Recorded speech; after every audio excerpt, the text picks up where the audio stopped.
Attention spoiler, ne reste pas si tu n'es pas à jour dans les chapitres de ce manga. Pour les autres, bon visionnage.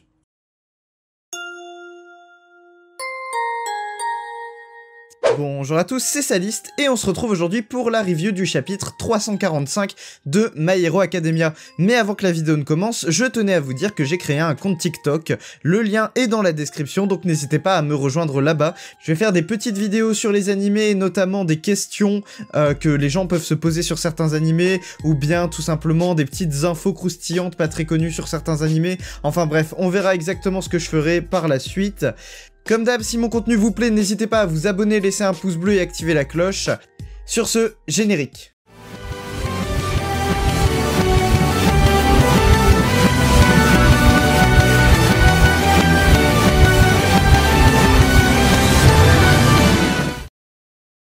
Le chapitre s'ouvre exactement là où le précédent se terminait, c'est-à-dire sur les cages qui se referment sur la Ligue des Vilains. Bien sûr, ceux-ci répondent instantanément et on voit Toga dire « défoncez-moi ce truc ». Donc en moins de 3 secondes, même pas, ils ont défoncé les cages avant même que les héros n'aient pu faire quoi que ce soit avec celle-ci. Sauf que du coup, ici, Dabi se réjouit du truc en disant que les cages de merde, pour citer ce qu'il dit, n'ont même pas tenu 3 secondes. Mais apparemment, et selon les héros, c'était largement suffisant.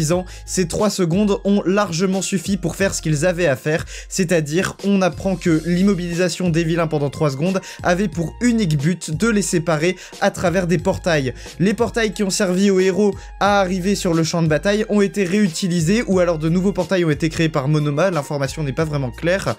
Et les différentes cages ont été propulsées à travers des portails pour être séparées à différents endroits du Japon. Alors que la première phase du plan semble se dérouler parfaitement, on remarque que Izuku se fait entraîner à travers un portail, attrapé par une espèce de petite ficelle qui lui enroule le bras, et il se fait tirer dans un portail. Nos héros se réjouissent que la phase 1 du plan s'est correctement déroulée, on comprend tout de suite quels groupes vont se former, on voit Fat Gum avec Aoyama, on voit Naito Monoma qui doit rejoindre Aizawa apparemment, on peut également imaginer que Shinzo sera avec Aizawa et Monoma, et le plus gros des héros, c'est-à-dire Endeavor, Hawks et beaucoup de héros professionnels, donc les tops des héros professionnels, arrivent face à All for One directement, donc ils ont été téléportés là où All for One est, ainsi que d'autres vilains sont également là où All for One est, donc on voit que la phase 2 du plan se prépare, et ici Hawks attaque directement All for One, mais son casque est beaucoup trop solide. All for One s'adresse par la suite à Endeavor pour essayer de le faire culpabiliser, lui disant que non seulement il a envoyé Izuku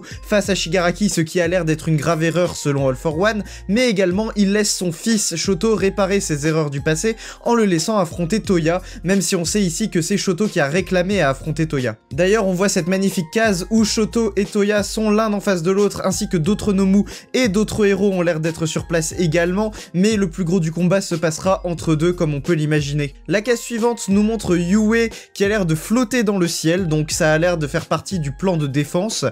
Yue flotte dans le ciel et une espèce de tissu recouvre toute la surface de Yue accroché à différents piliers. On va comprendre juste après qu'en fait ce tissu vient de Best Jeanist qu'on peut voir sur une des plateformes flottantes. Il a l'air d'avoir créé du coup les différentes fibres qui relient donc tout le tissu autour de Yue. C'est une espèce de protection en fait. Bakugo se propulse directement vers Best Jeanist pour lui dire qu'ils se sont fait avoir puisque Izuku a été emporté dans un autre portail. On comprend ici que Izuku aurait dû être avec Bakugo et Best Jeanist face à Shigaraki, mais il s'est fait emporter dans un autre portail, et on retrouve Izuku sur la page d'à côté accompagné de Tsuyu et de Ochako, et on comprend ici qu'il s'est fait emporter par Himiko Toga. Elle a réussi à l'attraper avant même que celui-ci ne s'en rende compte, son 6ème sens ne s'est pas activé et il a été emmené dans un portail pour affronter Himiko Toga ainsi que des Nomu.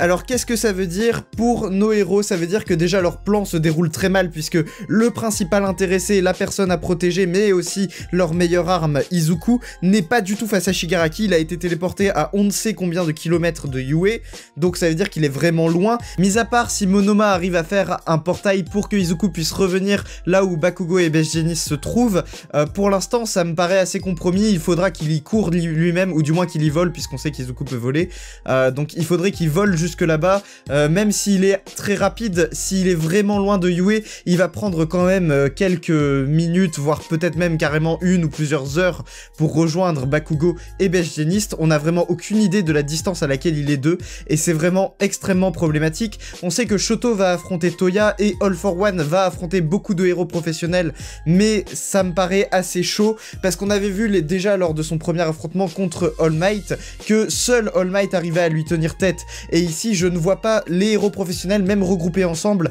affronter All for One, même s'il a été affaibli par Star and Stripes et qu'il a perdu pas mal d'alter. Ça veut pas forcément dire qu'il est aussi vulnérable que les héros pourraient l'espérer, ou du moins le penser. Quant à Shigaraki, il a l'air d'être là où Yue se trouve, et visiblement lui ça va être quelque chose d'assez compliqué également, puisque il est juste face à Best Jeanist et Bakugo. Pour l'instant ce sont les seuls dont on a l'information qui affrontent Shigaraki, et autant dire que ni Best Jeanist ni Bakugo ne fera long feu face à Shigaraki. Il y avait que Izuku qui pouvait vraiment le combattre et avoir Best Jeanist et Bakugo en support, mais là du coup ça nous paraît assez compromis et vraiment foutu. À voir comment Izuku va revenir sur le champ de bataille principal dans les prochains chapitres, mais là pour l'instant ça me paraît assez chaud. La phase 1 du plan s'était pourtant bien déroulée, ils ont bien réussi à séparer les différents vilains dans différents lieux du Japon, mais la phase 2 du plan, qui a l'air d'être la phase de combat, a l'air de complètement partir en cacahuète vis-à-vis de Izuku, qui n'est pas du tout au bon endroit. J'en profite aussi pour dire que Himiko va probablement avoir des révélations ou des choses à dire à Izuku et Ochako. Alors est-ce qu'elle arrivera à être raisonnée par Izuku et Ochako? Je sais pas, je pense pas, enfin ça me paraîtrait bizarre. On sait qu'elle adore Izuku et Ochako. Il y a également Tsuyu qui a toujours été un peu la partenaire de Ochako dans les différents combats qui ont eu lieu depuis le début de My Hero Academia, donc c'est assez intéressant. Puis on voit qu'ils sont en milieu aquatique, milieu qui favorise Tsuyu, donc ils ont l'air d'être près d'un aquarium de ce qu'on voit sur la dernière page. Le combat ne devrait pas durer longtemps sur ce champ de bataille là, puisque Izuku est quand même présent, et on voit aussi Gang Orca dans le fond, d'ailleurs je viens juste de remarquer, et c'est tout à fait stratégique, hein. Tsuyu et Gang Orca dans un milieu aquatique, c'est hyper avantageux.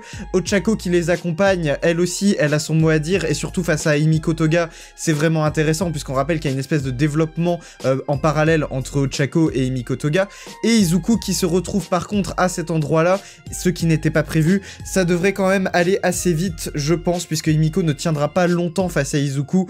Pareil pour les Nomu, je pense qu'Izuku est largement capable à ce stade de les vaincre sans trop de difficultés. Hâte de voir dans le prochain chapitre comment Izuku va faire pour retourner sur le champ de bataille principal qui le concerne, même si je pense que dans le prochain chapitre il sera pas de retour face à Shigaraki, hein. Il va d'abord se battre contre Himiko et tout, donc c'est sûrement ce qu'on aura dans le prochain chapitre.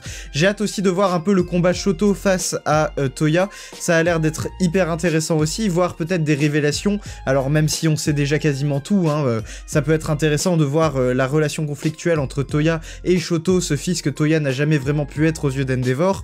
Aussi hâte de voir le champ de bataille principal, alors principal, là où se trouve All for One, on pourrait considérer que là où est Shigaraki c'est le champ de bataille principal, mais là où se trouve All for One, j'ai vraiment hâte de voir les combats, notamment comment Endeavor et Hawks vont faire pour se battre face à All for One. Alors je sais qu'ils sont accompagnés d'autres héros, mais on sait surtout que c'est Endeavor et Hawks qui vont faire le gros du travail ici. Bref, abonnez-vous, laissez un pouce bleu, activez la cloche, n'hésitez pas à me suivre sur les réseaux sociaux, TikTok étant un nouveau, tous les liens sont en description, donc TikTok, Twitter, Instagram.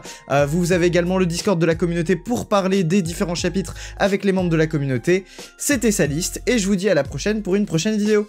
Salut!